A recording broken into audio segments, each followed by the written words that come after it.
Aquí estamos probando una máquina de limpiar alfombra pequeña, de así a asá.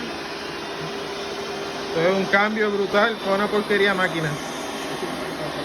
Increíble pero cierto. Aquí estamos. Limpia que te limpia, limpia que te limpia. Mira cómo va quedando eso poquito a poco. Poco a poco.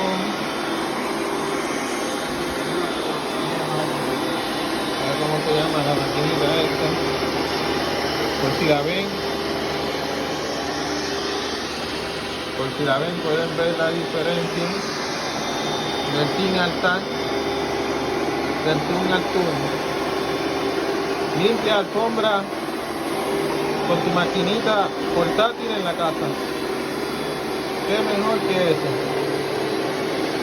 Un lavado de alfombra con una máquina propia en tu casa, sin tener que llamar a ninguna compañía. Mire, queda blanquita. Queda blanquita.